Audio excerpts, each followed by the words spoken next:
Bonsoir à tous et bienvenue dans ce point de l'actualité. On démarre en Algérie où l'ancien président Abdelaziz Bouteflika a été inhumé aujourd'hui. Le président de la République Alassane Ouattara a adressé un courrier à son homologue algérien, ainsi intitulé « Monsieur le Président et chers frères, j'ai appris avec une grande affliction la nouvelle du décès survenu le vendredi 17 septembre 2021 à l'âge de 84 ans de l'ancien président algérien Abdelaziz Bouteflika.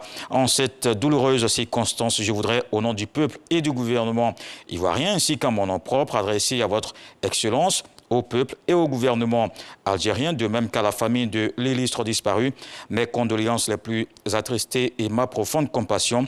Je salue la mémoire de ce grand homme d'État et de devoir qui a su apporter une contribution significative à la construction de l'Algérie moderne, ainsi qu'à la restauration de la paix dans son pays. Puisse Dieu le Tout-Puissant, le très miséricordieux, accueillir dans son immense paradis l'âme de ce digne fils de l'Algérie et de l'Afrique auquel il a tant donné.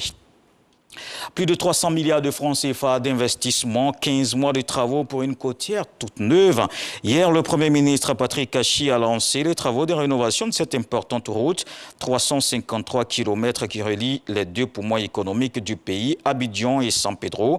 Pour le chef du gouvernement, c'est un acte qui participe au développement de la Côte d'Ivoire et à la transformation de l'économie nationale. Les populations ont exprimé leur joie de voir enfin leur rêve, longtemps caressé, devenu une réalité. Le ministre du Développement du secteur privé encourage la création d'un espace attractif.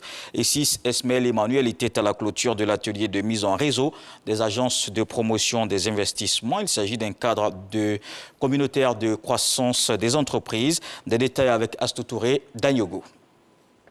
Les directeurs généraux des représentants des agences de promotion des investissements du Bénin, du Burkina Faso, de la Guinée-Bissau, du Niger et de la Côte d'Ivoire, motivés à soutenir le développement des investissements et la croissance économique dans l'espace UEMOA.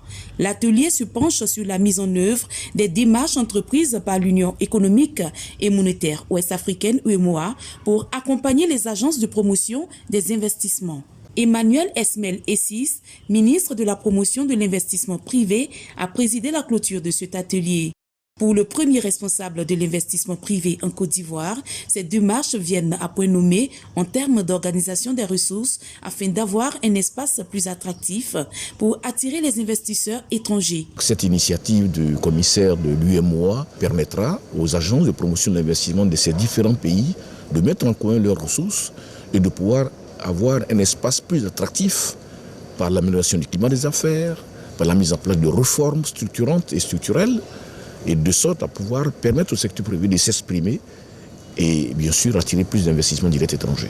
Il encourage la mise en place d'un secrétariat permanent du consultatif de cet atelier afin de poursuivre les actions à mettre en œuvre, d'en assurer la suivi et d'accélérer la réalisation des objectifs. L'investissement est au cœur de tout développement économique.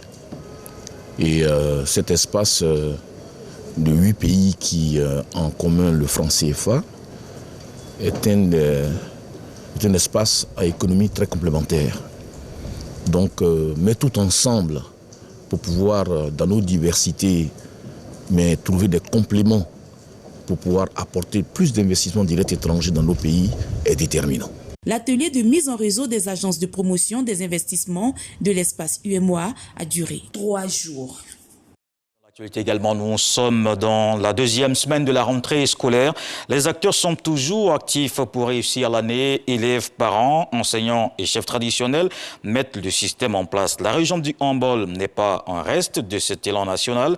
Les collèges de proximité construits dans plusieurs localités rapprochent l'école des apprenants. Les responsables locaux finalisent le dispositif et se fixent les objectifs pour un meilleur encadrement des enfants. C'est un souffle nouveau dans la région.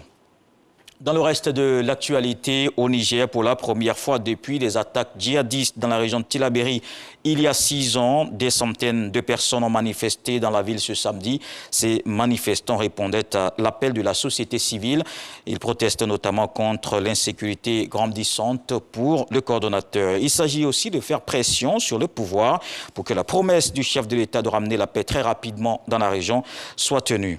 Et une attaque a visé dans la nuit de samedi l'aéroport de Bujumbura, au Burundi, d'où devait décoller le président Évariste Ndayishimiye pour New York. Une attaque revendiquée peu après par le groupe rebelle burundais de la résistance pour un état de droit. Selon des sources sur place, 2 obus ont explosé en faisant des dégâts qualifiés de minimes. Le 3e n'a pas explosé et cela n'a eu aucune incidence sur le trafic aérien puisque le premier vol attendu est arrivé ce matin. Voilà pour le Flash d'information. Je vous donne rendez-vous à 20 h pour le journal.